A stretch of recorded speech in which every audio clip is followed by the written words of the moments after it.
我曾经带着622个新疆哈密瓜去了重庆，而新疆现在每年带着361度哈密的电能会驱到重庆。今年6月，哈密至重庆中负电800千伏特高压直流输电工程正式投产送电，未来重庆20%的电能将由新疆供应。该工程起于哈密巴利坤哈萨克自治县，落于重庆市渝北区，线路全长2260公里，成为连接西北能源基地和西南经济引擎的一条能源丝绸之路。重庆作为新时代西部大开发的重要战略支点，以及内陆开放的综合枢纽，正展现出蓬勃的经济活力。而电能是保障重庆实现高质量发展、提高民生扶持的重要支撑。新疆是国家规划建设的3基地1通道和大型清洁能源基地，是西电东送的重要送段，拥有9大风区，而哈密便占了其中3个。哈密是全国日照最充裕的地区之一，全年日照达3170到3380小时。这些条件让哈密成为江滇入渝工程的理想起点。日照时间长也是哈密瓜之所以那么甜的重要原因。我带的哈密瓜从新疆来到重庆用了4天时间，而哈密的电能来到重庆只需要0.7毫秒的时间。他们走的是一条点对点、直达输送、中间不停靠的电力高速公路。这条能源高速公路的建设是世界级的工程，它克服了超远距离、特高压等级、复杂环境、尖锐技术等世界级难点。从大漠孤烟到山城灯火，一条条银线跨越的不只是高山，是一个携手共进、共赴繁荣的未来。希望新疆的绿电源源不断地走进重庆的千家万户，也希望我带的新疆哈密瓜能够把甜蜜带到重庆朋友的心中。除了新疆，还有哪里的城市能告诉你马路为什么叫马路？看大马走上大马路，多么的合理！其他城市的土豪开个200多万的大 G 就可以炸街了，在新疆不骑个几百万的汗血宝马，你也没有牌面啊！这美女配骏马，帅不帅？我想说，就是我最近档期也挺富裕的，也没什么事儿，骑个马啥的我也会。这汗血马可不一定比悍马便宜，一匹好的汗血马上千万也是很正常的。汗血马为什么那么贵？主要因为汗血马品种优质，长得高大帅气，脸小上镜，还肌肉发达，而且爆发力强，耐力也强，日行1000，夜行800，自古以来都是备受帝王将相的宠爱。汉武帝为了它发动了2次战争，在古代这是妥妥的高精尖利器。现在纯种的汗血马太稀少了，全球也就3000多匹，养一匹汗血马需要精心的照顾，优质的草料，独立的司马空间，还有专人洗澡、护理、修蹄子，全年下来费用也需要几十万。所以这汗血马还真不是一般人能养得了的。但是养不了，咱们还不能骑着玩一玩吗？来新疆的朋友找我，我带您去看看全球最大的汗血宝马基地，里面有700多匹汗血马，还有最高最重的马，最小最可爱的马，小朋友也可以骑哦。胡姬舞得再快一些，胡姬舞得再快一些。这李白口中的胡姬是什么意思？实际上是指胡人酒店中的卖酒女孩，就是餐厅销售代表。这李白口中的舞便是胡旋舞，有节目表演，酒的销量自然就上来了。李白的意思便是让会才艺表演的销售代表再来一段。放心，电影能演出来就肯定不是什么贬义词。这胡人在唐朝泛指北方和西北地区的游牧群体，是一个统称。胡旋舞在唐代可谓是非常风靡，当年的春晚那必定是胡旋舞开场，胡旋舞压轴。咱这个视频点赞过10万，胡旋舞我给大家来一段。胡旋舞源于西域，节拍鲜明，奔腾欢快，多旋转灯塔，故名胡旋舞。唐太元年间，西域胡旋舞流入大唐，瞬间在唐朝宫廷流行开来，并呈现在敦煌莫高窟壁画中。之后，胡旋舞在唐朝50余年盛行不衰。白居易在《新乐府胡旋女》中写道：“胡旋女，胡旋女，心应弦，手应鼓，旋舞一生双袖举，回旋飘摇转蓬舞。”谁要再说这是刀削面舞，我给谁急？请开始你们的选择。如果是我的话，我肯定一上来甭管多好，我先选一个中间位置。那我觉得现在年轻人都很自信的。小谷是径直走向了1号啊。毕竟我是飞了3000多公里，然后来到这边，能有一个直接能选1号的机会，那我必须要把握。我认为1号被批的老惨了呗，也没有那么大的压力，因为他们有他们的强项，那我也有我的强项。我要挑战1号。我就是来拿冠军的，我挑战1号。等于现在2个挑战1号位的。有压力，也没有那么大的压力。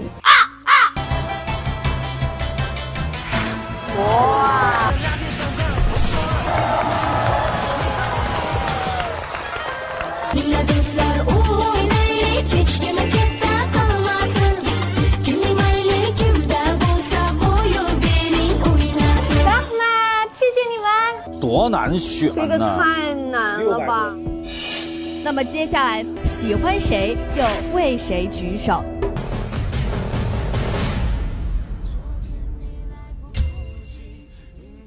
恭喜小谷手累成功。那么接下来呢，请开始你们的座位选择。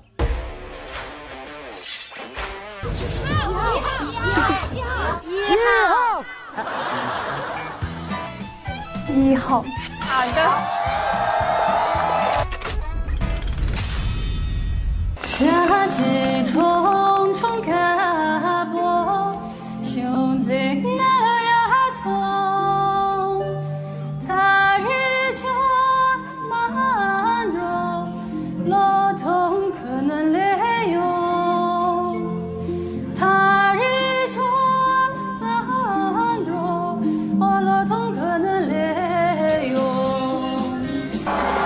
高进去。因为湖南乡亲们的热烈呼唤下，我又一次上台了。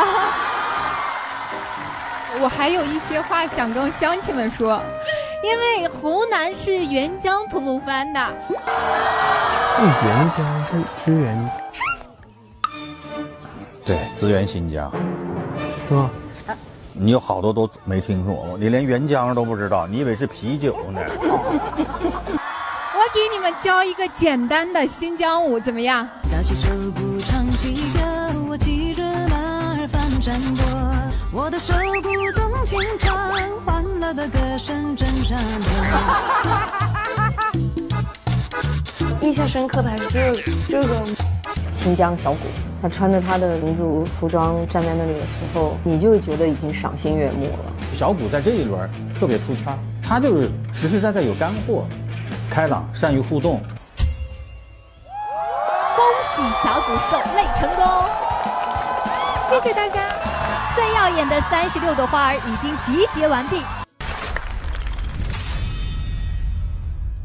和田玉到底怎么造假？今天我给你讲讲。首先，和田玉这个定义其实就容易让人混淆。和田原本是新疆的地名，我前几天拍的鱼龙喀什河就是出产和田玉的地方。因为这里产的白玉从硬度、油性、润度都是相对最好的，因此闻名于世。但现在鉴定证书上写的和田玉是根据成分来确定的，只要透闪石和阳漆石成分达到标准，就可以叫和田玉，和产区没有关系了。所以不是新疆产的玉，甚至国外产的都可以叫和田玉。不同的产区品质自然也参差不齐了，但最好的还是新疆和田的。和田玉主要分为山料、山流水、籽料、隔壁料4类。山料顾名思义就是山上的料子，表面比较粗糙，棱角分明，比较原始。籽料是山料随着山洪滚落到河流之中，经过亿万年的冲刷，杂质剥落，保留最精华的部分，形成圆润的玉石，而且由于矿物质的累积，形成各式各样的皮壳。山流水是指接遇山料和籽料之间的玉石滚落下来的时间还不够，没有完全形成籽料的玉石。隔壁料是在隔壁滩发现的玉石，表面一般会分化，这里面籽料最为难得，也是最贵的，因此和田玉最常见的造假之一就是做假籽料，用一些其他区域的料子，通过搅拌机人工模仿大自然河水冲刷，模仿籽料的形状，再人工上色，模仿籽料皮色，高价销售。第二种作假就是产区的混淆，就是俄罗斯、韩国或者其他区域的料子假冒是新疆产的，高价销售，这种很常见，因为消费者一般情况下根本看不出来，这种都算是有一点良心的骗子。第三种是成分造假，拿非和田玉冒充和田玉，成分都不对，这种玉一般成本极低，但是卖几百上千，如果不专业的鉴定，一般人是看不出来，这是最恶劣的。你还知道其他的造假方式吗？可以分享到评论区里面。喝酒后骑马算不算酒驾？前段时间，新疆伊犁2男子策马奔腾，在一个路口直接撞到车上，人仰马翻，非常危险。有没有懂的人说一下，这事故该如何判责？有人就问了，喝酒后骑马算不算酒驾呢？按照我国法律规定，喝酒骑马不属于酒驾。酒驾是指饮酒后驾驶机动车的行为，但是治安管理处罚法同时规定，如果骑马引起了围观或造成交通混乱、扰乱秩序，也会受到警告或者是处罚。如果马受到惊吓，因此产生了人身财产损失，骑马人也需要承担责任。马上新年要来了，应酬难免增多，大家一定要注意安全，饮酒不要开车。那么问题来了，酒后可以骑自行车吗？如果只有3到4天的时间旅行，来新疆应该去哪里？首先推荐的就是喀什，关注我，这个视频早晚用得上。那为什么选择喀什？喀什充满了异域风情，能让您看得到1000年前西域的样子。喀什古城到底怎么玩呢？喀什古城被一条路分为东西城2部分，东城有古城城门开城仪式、春晚烽火场、铁匠巴扎、木器巴扎、花帽巴扎、八一老爷的家、吃美食的汉巴扎等等，适合一早来到东城看开门仪式，然后沿着主路开始逛。这里有很多拍照打卡地。西城里面有西域公主雪狼演出，每天下午7点，彩虹巷、布袋巷、百年老茶馆、埃迪嘎尔清真寺等等，也是到处拍照都很出片。古城玩2天后，可以去喀什的香妃园，这建筑是香妃墓，是新疆最大的穹顶式建筑，维吾尔族建筑风格。香妃园里面有6场表演，从入园开始就有欢迎演出，还有沉浸式维吾尔族婚礼演出、容妃册封礼演出等等，都非常有特色。快准备一下来新疆的计划吧！可可托海它不是海，它倒是有一条阿尔济斯河，我国唯一一条流入北冰洋的河。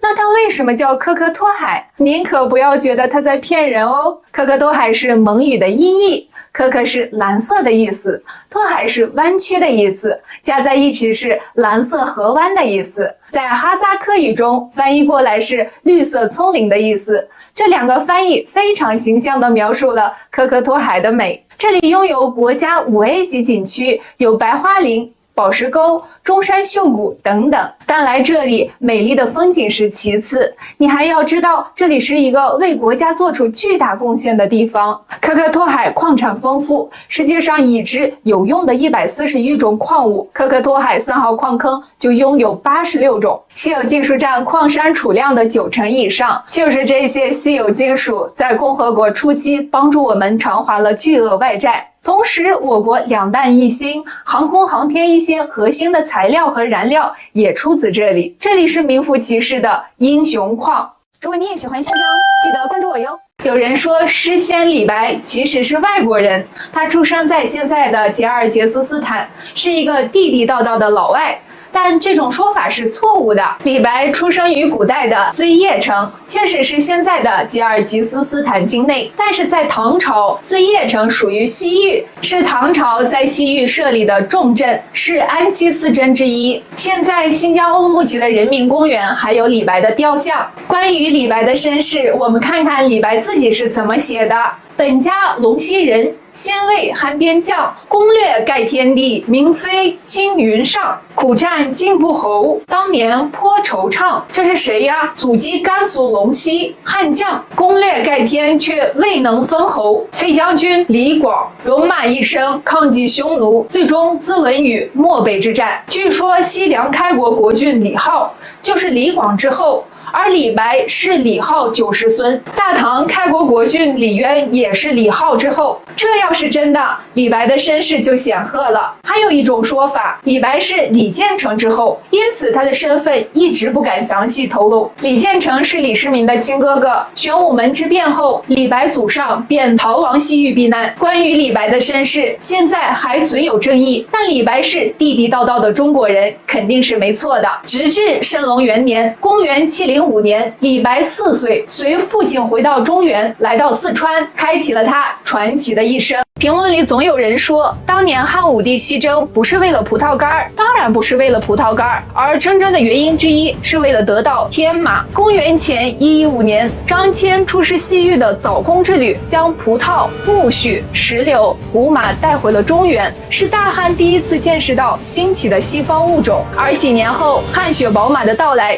进一步刺激了汉武帝相信遥望的决心。公元前113年秋天，一位名叫鲍里长的敦煌囚徒在当地捕获了一匹汗血马，献给汉武帝。得到宝马的武帝心气若狂，因为他2年前就听张骞说过西域多善马，马汗血。没想到今天目睹了这样的神物，一下子武帝积压已久的情绪倾泻而出，他兴起的称眼前这匹宝马为天马。为了得到更多的天马，武帝不久便派出了100人使团，带了大量的礼物以及一具用黄金打造的马模，远赴大渊国，希望能换来汗血马。然而出乎意料的是，他们的国王回绝了汉室要求。更加不幸的是，使团还没走出大渊，就遭受了劫掠，不仅使者被杀，金马也被掠走。闻知此事的汉武帝勃然大怒，他立誓要让他们付出代价。公元前104年秋，武帝命李广利将军率领骑兵6000，外加部族2万，从敦煌出发远征大渊。由于出兵过于仓促，军队补给未能跟上，汉军大败，逃回仅剩数百人。3年之后，他再次命李广利率军出征。这次他汲取了之前的教训，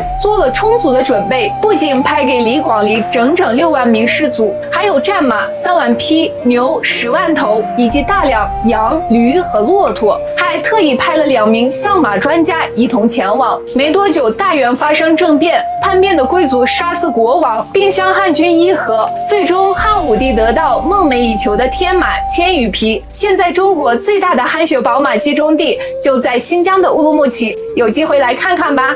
应该大多数人吃核桃都把这个东西给扔了，但其实这可是一个宝贝，这叫分心木，可以用来泡茶喝。这个分心木市面上还有专门卖的。现在新疆阿苏的185纸皮核桃上市了，这185到底是什么意思？纸皮核桃又是怎么定义的呢？关注我给你讲一讲。所谓的纸皮核桃，就是形容核桃皮像纸一样薄。其实真正的辨别标准就是不使用工具，徒手能不能捏开。哎，这是谁的狮子头？这个才对。大部分呢徒手捏开的就是纸皮核桃，如果都需要工具才能打开，那就不算纸皮了。这185到底是什么意思？实际上它就是培育出来的一个新品种，个大壳薄、含有量高的纸皮核桃，在当初育种时候的标号是185，因此被称为185纸皮核桃。很多农作物的种子都是类似这样命名的，您都知道哪些呢？看，这个就是核桃成熟的样子啦。新疆的纸皮核桃是核桃中的天花板，主要是因为新疆独特的自然条件，其他地方是没办法媲美的。核桃的营养非常丰富，大家快来吃吧！湖南人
新疆了。20年以来最强的极光降临地球。什么是极光？对我们有什么影响呢？首先，看新疆地区的极光现场，漂亮吧？新疆北部的阿勒泰地区其实是经常能看见极光的，但此次极光的强度，据说北京地区的朋友也能看得到。请北京的朋友出来证实一下，你们看到了吗？极光是围绕着地球磁极出现的，在南北极会比较常见，我国很少能见到。但是5月这一波太阳风暴太强烈了，我们正在经历20多年以来最强的地磁暴。国家气象局已经发布了地磁暴红色预警，地磁暴越强，极光越强，越绚丽，范围越大。如果太阳风暴持续增强，上海也是有可能看到的，但广东地区的朋友在家时看不到了，只能选择关注我啦。话说回来，这地磁暴会对我们产生什么影响呢？首先，卫星会受损，可能导致通讯会受到影响。另外，鸽子也会迷路，鸽子就是通过地磁场进行导航的。最近给我飞鸽传书的朋友就先停一停吧。还有一些人说，每次地磁暴一来就总睡不着，喜欢熬夜。大家说这有没有什么依据啊？大汉为了联合西域的乌孙攻打匈奴，派出解忧公主前去和亲，可乌孙和匈奴开战了，大汉却按兵不动，袖手旁观，刘解忧不得不自己想办法凝结乌孙，拼死抵抗。原来此时正值汉昭帝驾崩，汉朝内部极其不稳，实在没办法出兵。继位的汉宣帝处事沉着冷静，先派出使者前去商议。公元前71年，大汉决定出兵，派出15万骑兵攻击匈奴。不过还没等他们动手，乌孙这边却意外的大获全胜。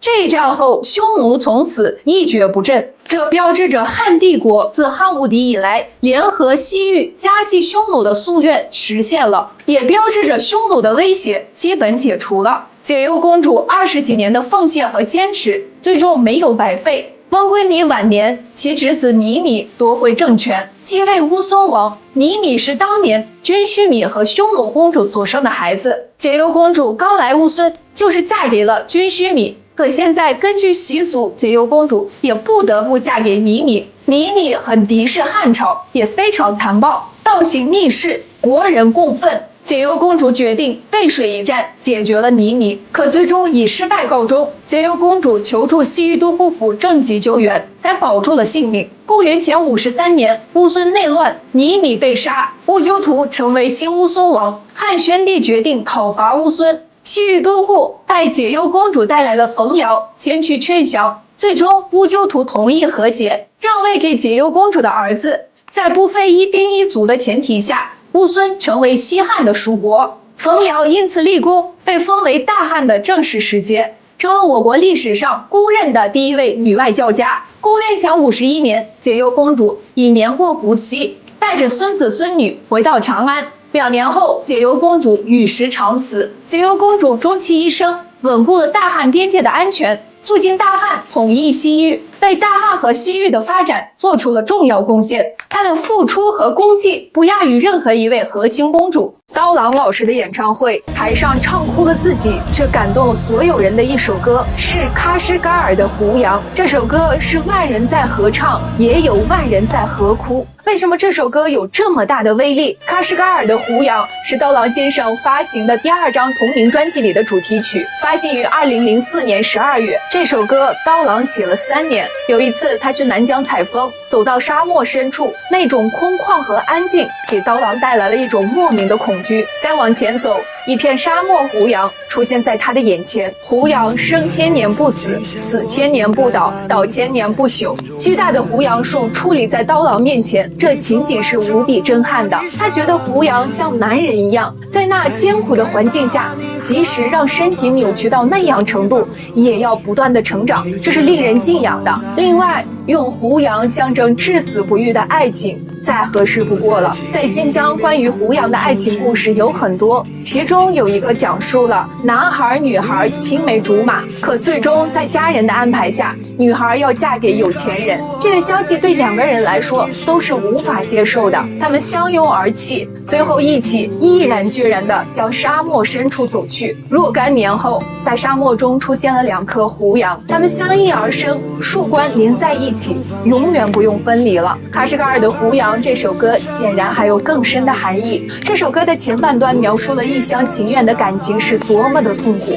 我在记忆里苦苦搜寻一点一滴感情希望，可你却告诉我，人一生一世就这一辈子，而你不愿意为我放弃。因此我愿化身喀什噶尔的胡杨，在几世的轮回中苦苦等待，将你找寻。即使历尽风吹雨打，身躯被点点风化，我也无怨无悔，只求苍天不要改变你的样子，这样我就能一眼认出是你。是不是每个人都会有爱而不得的经历？2021年的央视春晚，歌手王琦唱了一首《可可托海的牧羊人》，歌曲悲凉深情，歌声如泣如诉。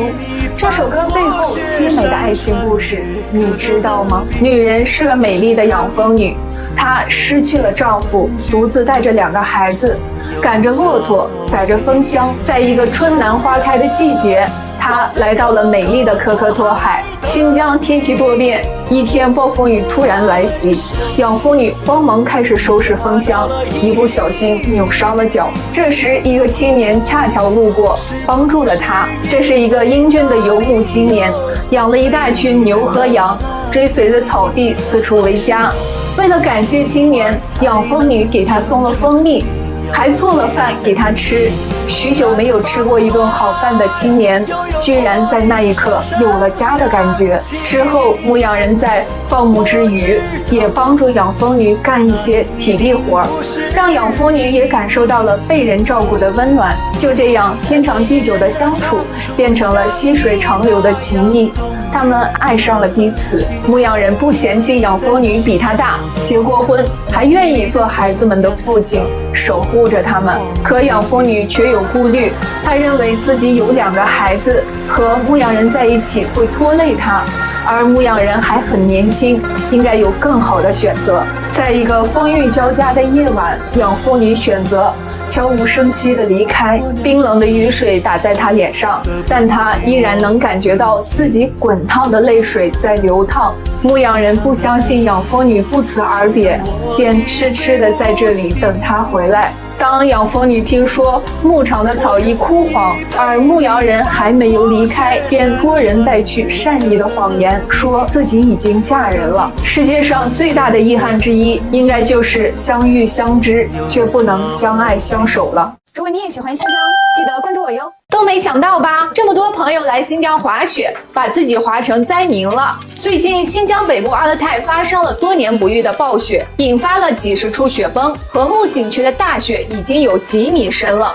什么概念呢？给大家看看现场，通往禾木的道路被阻断，景区内部的游客就这样成了雪崩灾害的灾民。事发后，当地第一时间组织了救援工作，直升机、救援机开始投放发电机、米面油等物资，同时进行了游客的转移，地面清雪和救援工作也快速的开展。景区也第一时间发布公告，滞留游客将免费提供住宿和餐饮。这一波我觉得值得点赞。前段时间网上说的新疆几千元的酒店，大部分就是禾木的酒店价格。这里地处阿勒泰波尔金县的喀纳斯湖畔，雪山脚下，是图瓦人的集中生活居住地，素有中国第一村的美誉，被誉为神的自留地。价格呢是真高，但景色也是真美，冬季雪景是无敌的。这是中国唯一一个可以合法穿越的无人区，这也是地球上最像火星的地方。它位于死亡之海罗波坡，那就是哈密大海盗。你是不是也好奇杳无人烟的戈壁荒漠为什么会被称为大海盗呢？其实罗波坡位于塔克拉玛干沙漠东部，在公元4世纪前拥有丰富的水源，是一座沙漠绿洲。楼兰古国就位于这里，曾经是丝绸之路上最繁华之地，因此被称为大海盗。后气候变迁，罗波坡湖水干涸，与沙漠融为一体，形成了生命禁地，无数的科学家、探险家在这里丧失了生命。不过，现在的大海盗无人区得以开放，有很多自驾和穿越的路线，难度不同，有些路线开着普通的轿车、方车也能游玩。这里的魅力不光是它的原始和神秘，在这里你能看到世界上最大的雅丹地貌群，探寻长城秘境。风光绝美，穿越这片土地，沙漠、戈壁、雅丹、野生胡杨林尽收眼底。这里还有风势冲动、万里荒漠，也被称为地球上最像火星的地方。你可以住在这里的火星基地，晚上你没有心思睡觉的，因为这里的星辰大海一定是你一生中见过最美的星空。快开着你的小轿车来这里挑战吧！如果你也喜欢新疆，记得关注我哟。河南人到底在新疆做了些什么？很多人来了新疆，发现在新疆很多的地方都能看得见河南老板开的店，还到处能听到河南话，甚至有些新疆人也说着河南话。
秋天若有10分美，定有9分在新疆。这里是世界胡杨公园，千年秘境沙雅。这里有世界上最大面积的原生态胡杨林，足足470万亩。古人云：听歌就听刀郎，看景就看胡杨。10月下旬是欣赏胡杨的最佳季节。我现在就在阿克苏的沙雅，10月的胡杨到底有多美？来，跟我一起看看吧。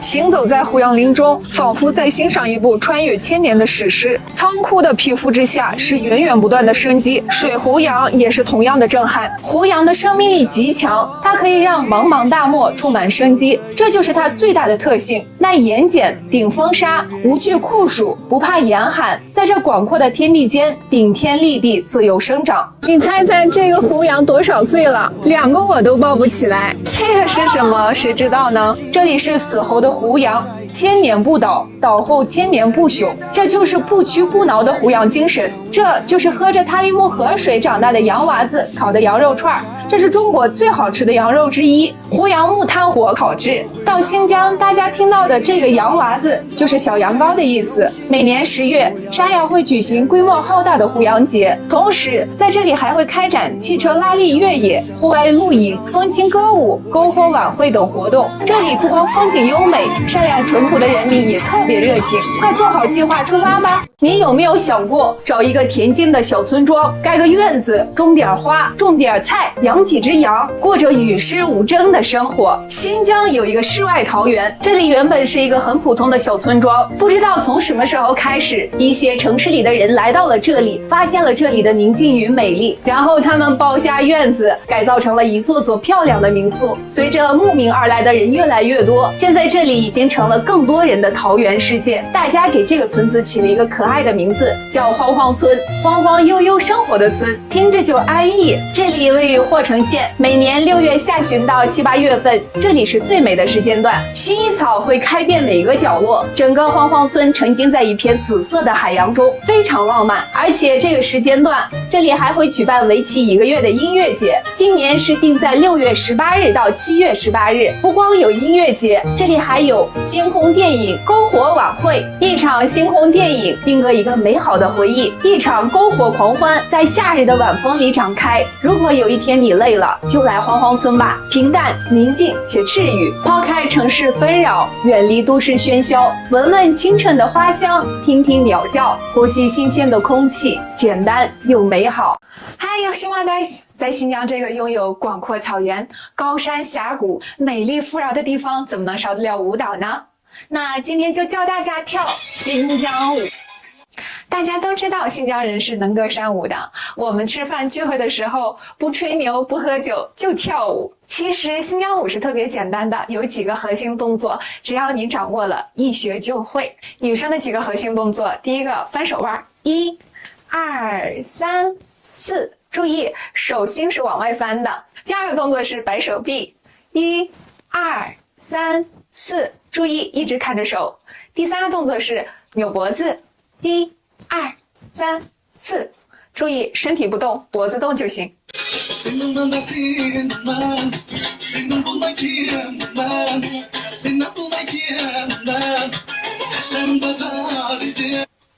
男生的第一个动作是敬礼，1、2、3、4、5、6、7、8。第二个动作是摸头，1、2、3、4、5、6。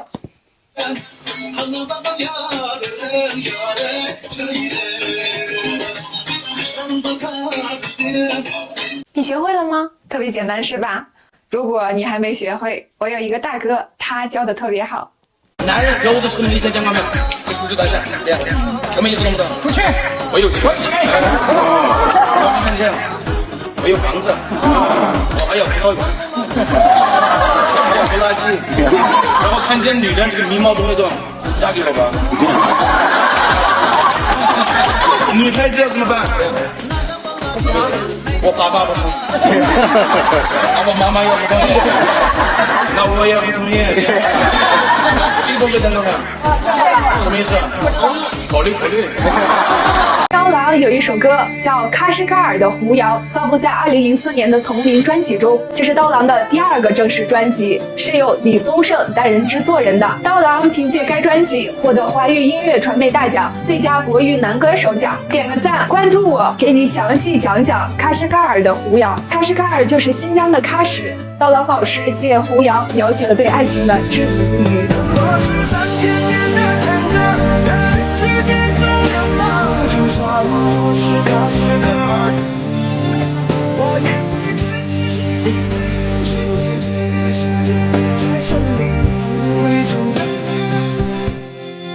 见过胡杨的人也许对这首歌有更深的理解。胡杨生长在风沙肆虐的荒漠之中，其生而1000年不死，死而1000年不倒，倒而1000年不朽。从生之朽能经历3000年，3000年岁月早已是沧海桑田的巨变。这世间还有什么能胜过胡杨般的爱情吗？我国90%的胡杨林在新疆，全世界最大的胡杨林就是新疆塔伊木胡杨林。除此外，新疆还有木雷胡杨林、115胡杨林等等。马上就要到观赏胡杨的最佳季节了，10月胡杨陆续开始变黄，10月中下旬便是胡杨最美的时间。这是我教新疆舞的学员里最有天赋的、最帅的，也是学得最好的2位。快看他们是谁！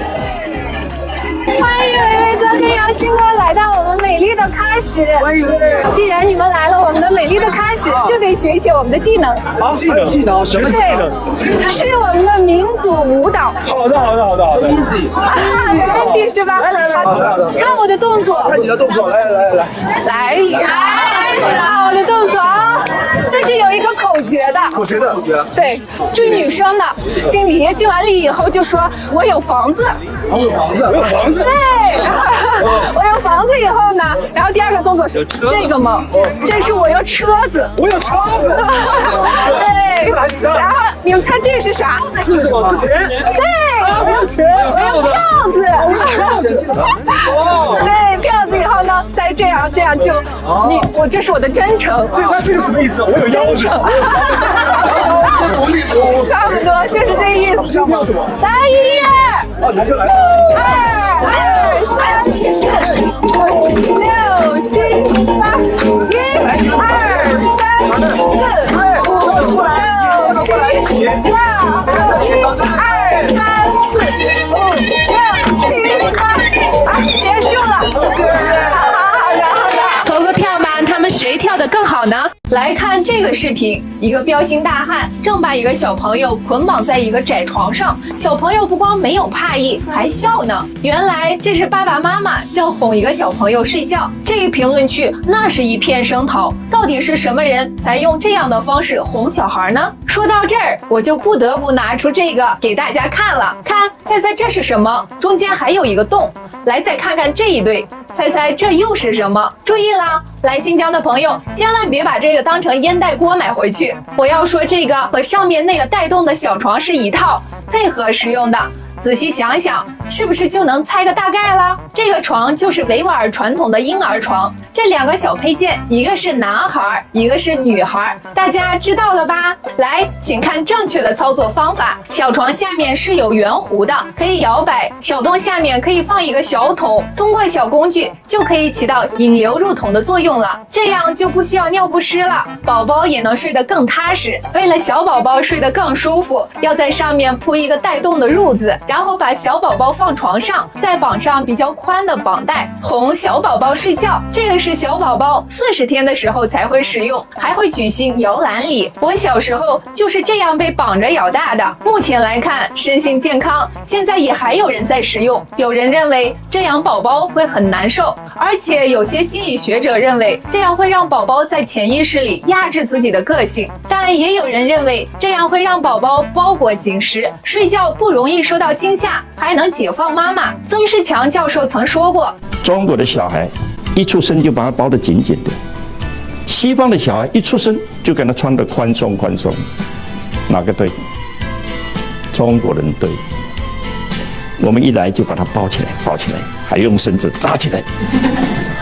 小孩要动啊，要动他就要出力啊，他从小就要奋斗啊，然后他斗志就很强。大家怎么看这个问题呢？但注意了，不管什么观点，要尊重每个人的习俗，可别太激动哦。都说咱们新疆的朋友花100万买房，敢花200万装修，这事儿是真是假？今天咱们去一探究竟。晚上快10点，天还大亮着，这吃的是晚餐还是宵夜？哎呦，小果果，哎呀，美女之间呀！王哥好，你好，茶都已经都准备好了，我带你去我姐家。走，出发。嗯。姐，我们来了。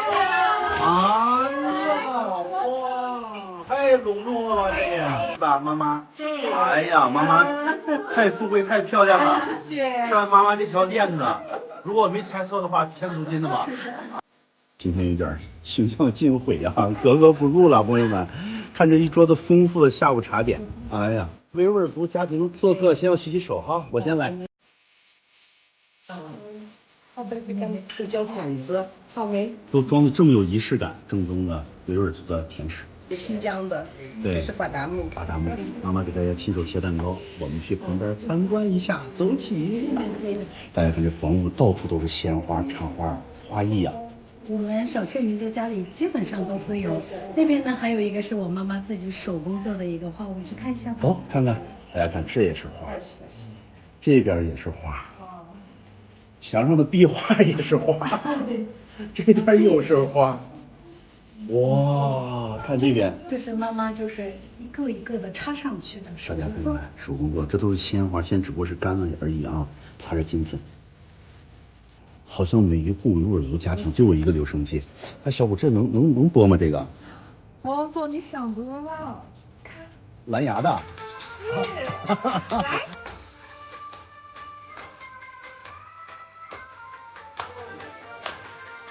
王总，这就是主人房。看这卧室，大不说，关键就是多少地毯大家数过？我看这边来，1个、2个、3个、4个。这阿布看的就是那个手工地毯啊，价值就是3万多的一个地毯。3万多。哎呀，晚餐开始啦！欢迎来新疆做客。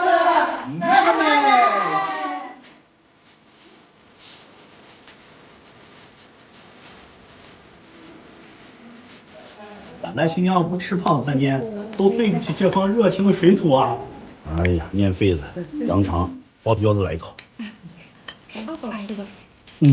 看这肉，自家做的羊肉抓饭，这是肉多还是饭多？大家自己瞅瞅。清水羊头，姐怎么样？比你的脸都大。吃的是肉囊。I love you 。动起来。王总吃饱了吗？吃饱了，洗衣服。哦，上楼我们散散步。上楼散散步。姐，别。No 。哇，上面还有这么大一个天台，新疆真是一个让人来了就不想走的地方啊！让我们起飞吧！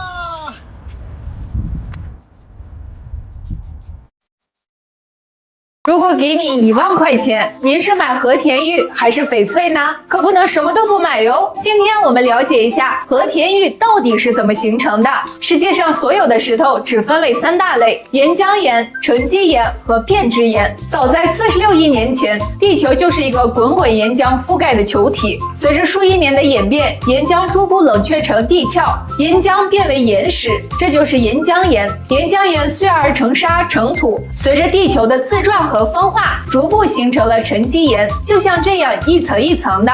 而和田玉是第3种变质岩。变质岩是由岩浆岩或沉积岩在火山喷发等高压高温的环境下，化学成分以及结构发生变化而形成的。早在7至8亿年前，新疆南部地区还是一片汪洋大海，在海底存在一种沉积岩层，叫白云石大理岩，这就是和田玉最初的原型。在数亿年前，这片大海的下面涌现出了大量岩浆，这些岩浆悄然地渗透到了白岩石大理岩中，温度到达了一定条件下，岩石的结构发生了奇妙的变化，和田玉就此诞生。但这些还远远不够，此时的和田玉还深埋地下，人们是无法发现的。距今约1000万年前，喜马拉雅造山运动爆发，随着地壳的不断抬升，和田玉终于有了和人类相遇的机会。这个形成的过程条件是非常苛刻的，而且也需要很久很久的时间。在数十亿年的变化中，地球上形成了多种变质岩，但是这么多种类的变质岩，其成分、结构、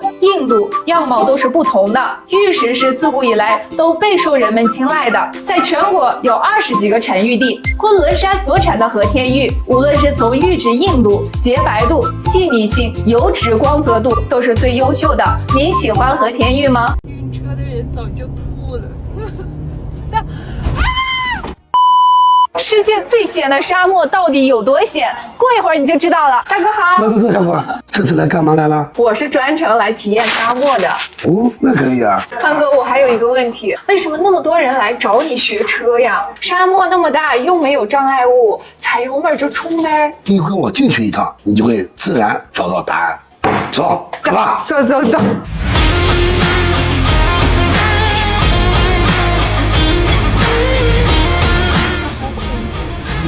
这车有一瓶酒。哇！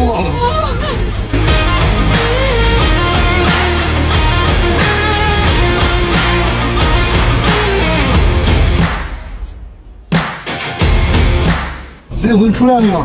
灵魂还在呢。再刺激一点，再刺激一点啊！慢一点，慢一点，慢慢慢慢慢慢慢一点，那不想来吗？慢一点，没线掉，你把东西跑掉了。要回家。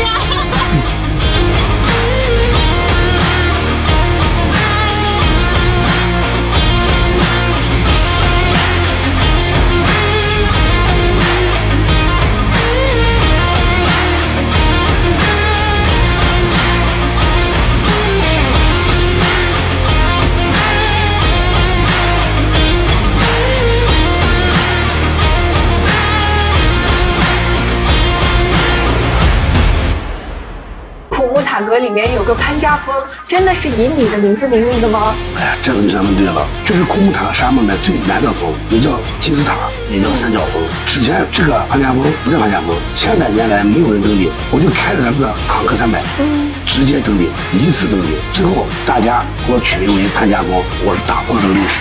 知道吧？第一个登上的人，厉害厉害！潘哥，我刚刚走过来，很多车上都印着你的名字，你到底有多少辆车呀？我总共有26辆越野车，咱们有12个领队，你带多少人来，小郭，我都可以给你安排通道。做个选择题，如果让你在沙漠里面跑4600公里，越野车、摩托车、卡车，你会选哪个呢？现在在新疆塔克拉玛干沙漠边缘，中国环塔拉力赛开始了，这是中国唯一的全国级汽车、摩托车同场竞技的长距离越野拉力赛。先看看往年的赛道多么有挑战性，这是一个勇敢者的游戏。现在是环塔拉力赛的发车仪式，看这些车帅不帅？这八方车队可是我家的车队。这个人你们熟不熟？这是来自北京的陈震。陈震，你的成绩之前还好吗？比赛的时候不要把加油！这比赛真是让人看得热血沸腾，这里还有很多女车手，让我们为她们点赞。这是热爱与勇气的结合。我觉得每一位赛场上的车手都是成功者。环塔今年的起点是在喀什，终点在阿克苏，全长4600公里，分为10个赛段，每个赛段里程和地形环境都不一样，每个赛段单独记成绩排名，最终相加汇总成总成绩。懂的朋友，你们猜猜今年谁会是冠军呢？江苏人在新疆都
会成为第2个深圳吗？目前全国最具有潜力的城市是哪里？喀什肯定是名列前茅。在大家的概念里，提到有发展的城市，大家第一时间会想到北上广深；有潜力的城市，大家会想到杭州、成都、武汉、西安等等。改革开放以来，沿海城市的港口对外贸易频繁，城市发展也会更快。特别是深圳作为特区中的特区，更是承担了非常重要的作用，为国家的发展进行试错、试验、示范。现在全球贸易的80%到90%是通过海运完成的，通过沿海城市走太平洋通向美洲，或者走南海向西通往中东、欧洲、非洲。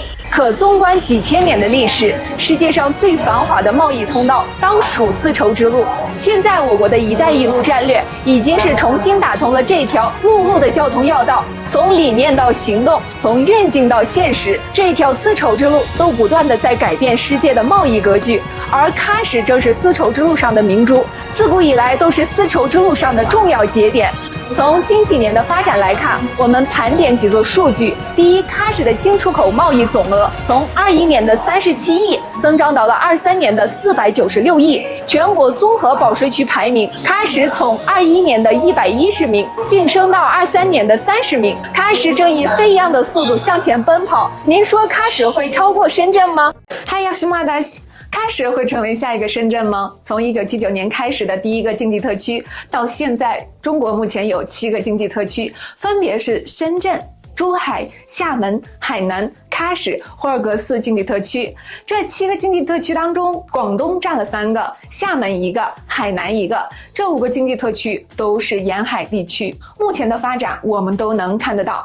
而最近成立的2个经济特区，居然在离海最远的新疆喀什经济特区和霍尔果斯经济特区。那今天我们就聊一下，为什么喀什会成为经济特区。从5口通8国一路连欧亚就可以了解到，喀什拥有5个口岸，毗邻8个国家。一路呢，指的是丝绸之路连接欧亚。喀什境内有红旗拉普、库尔格特、伊尔克斯坦、喀拉苏、喀什国际航空港等5个国家一类口岸。这5个口岸把中国与中亚、南亚10几亿人口连接在一起，可达中亚、南亚、东欧与第3国家通商。8个国呢，指的是喀什接壤和毗邻的8个国家。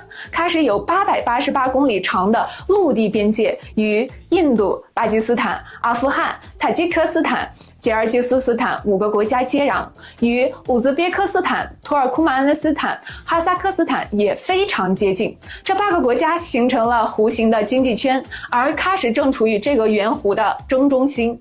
东游深圳，西游喀什，就在这样的地理位置上出来的。自从广东、深圳、上海、山东等4个省份援建以来，喀什的发展也是越来越好。